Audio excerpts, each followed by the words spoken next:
The name Montana comes from the Spanish word montaña, which in turn comes from the Latin word montania, meaning mountain, or more broadly mountainous country. Montaña del Norte was the name given by early Spanish explorers to the entire mountainous region of the West. The name Montana was added in 1863 to a bill by the United States House Committee on Territories for the territory that would become Idaho Territory. The name was changed by Representatives Henry Wilson and Benjamin F. Harding, who complained that Montana had no meaning. When Ashley presented a bill to establish a temporary government in 1864 for a new territory to be carved out of Idaho, he again chose Montana Territory. This time, Rep. Samuel Cox, also of Ohio, objected to the name. Cox complained that the name was a misnomer given that most of the territory was not mountainous and thought a Native American name would be more appropriate than a Spanish one. Other names, such as Shoshone, were suggested, but the Committee on Territories decided that they had discretion to choose the name, so the original name of Montana was adopted. Of the states that currently retain the death penalty, Montana is the only one that has not handed down a death sentence in the 21st century. The last time the state sentenced a defendant to death was in 1996. The state has not carried out an execution in over 15 years, with its last execution carried out in 2006. When David Thomas Dawson was executed for 3 murders. Montana has currently 2 condemned inmates, including Canadian Ronald Allen Smith for the kidnapping and murder of 2 Aboriginal men.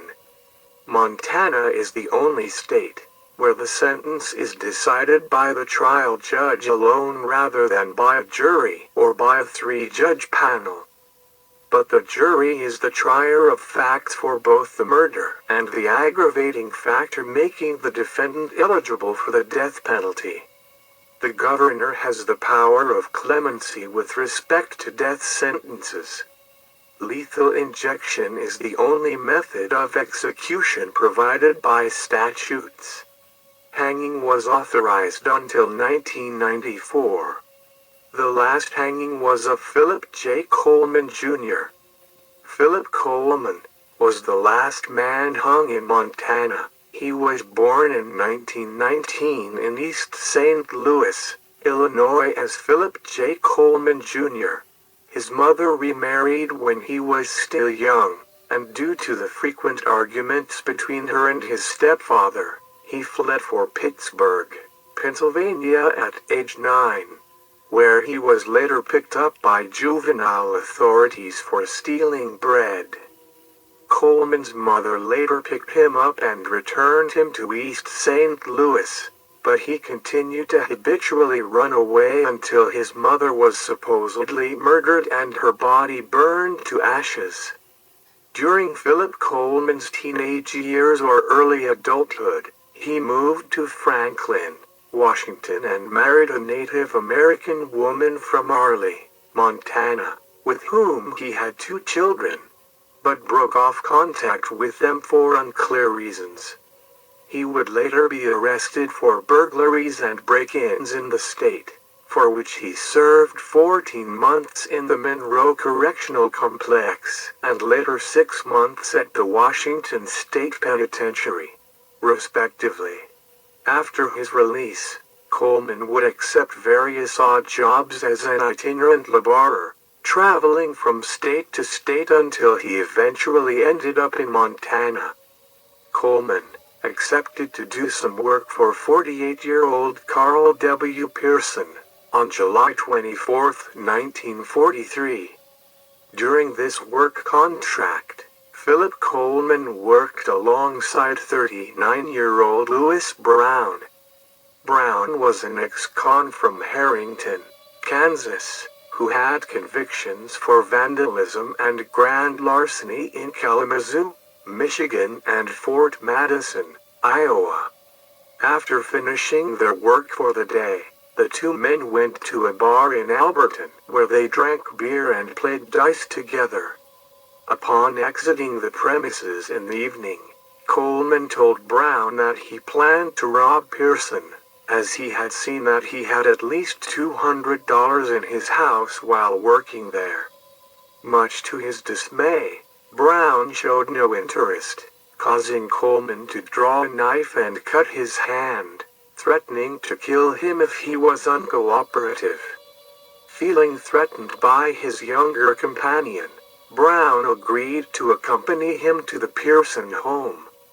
When they returned to the house, Coleman told Pearson that Brown was sick and asked for some aspirin. Once Pearson got some and was returning to them, Coleman drew an axe and bludgeoned him to death using the blunt end of the instrument. The two men then entered the residence and went to the bedroom, where Pearson's wife, 30-year-old Roslyn, was lying in bed. After threatening her to reveal where the money was hidden, Coleman took out a knife and stabbed her to death. After killing the woman, he ordered Brown to grab the bags and meet him at the front door. Instead, Brown hid behind some rocks, as he was afraid that his companion was planning to kill him. After looking and whistling for him for several minutes, Coleman got into the Pearson's car and left. After making sure that he was gone, Brown got out of his hiding place and headed towards Missoula. On July 28, 1943, Phillip Coleman was found to be hiding at a freight train car in Drummond, was immediately arrested and brought back to Missoula to face charges. By that time, Brown broke down and admitted responsibility for the crime, explaining in detail how the crime had occurred, but placed the blame for the murders entirely on Coleman. Phillip Coleman readily admitted that he had killed Mrs. Pearson, and announced his intention to plead guilty to her murder as fast as possible. However, he claimed that he was not responsible for Mr. Pearson's murder, which was interpreted by authorities as a likely ploy to plead guilty at a later date and possibly receive a lesser sentence. On August 2, 1943, Coleman pleaded guilty to killing Rosalind Pearson before Justice Albert Besançon. He continued to deny responsibility for Carl Pearson's murder, which he placed entirely on Brown. His counsel filed a charge that aimed to absolve him of this killing, which was criticized by attorney Fremont W. Wilson. During the proceedings, the prosecutors presented witness testimony from several witnesses and a medical examiner, all of which substantiated the supposed robbery motive. In the end, Coleman was found guilty, convicted on all counts and sentenced to death. When asked if he had anything to comment, Coleman exclaimed "To hell with it," laughed out loud and sat down, apparently unconcerned with the sentence. In order to carry out Coleman's hanging, special makeshift gallows were erected at the Missoula County Jail, where only a few would be allowed to attend to the hanging itself. In response to a reporter describing him as flippant and unremorseful the day prior to his hanging, Coleman wrote a letter to the Missoulian, saying that this was an untrue characteristic, and that he felt remorse for what he had done, publicly asking for forgiveness from both God and the citizens of Montana. On that same day, Ford's administration announced that they would not grant clemency to Coleman. Coleman, who had previously refused religious counsel, had been baptized a Catholic in prison, and when brought before the gallows, He again expressed that he was sorry for what he had done and that he was ready to face judgment from God.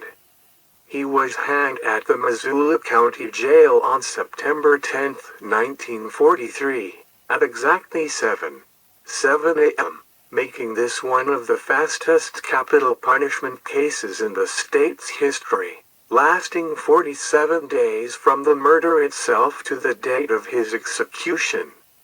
Coleman's last meal was a plate of fried oysters. Phillip J. Coleman, Jr. was 23 years at the time of his execution. Thank you for watching Death Row.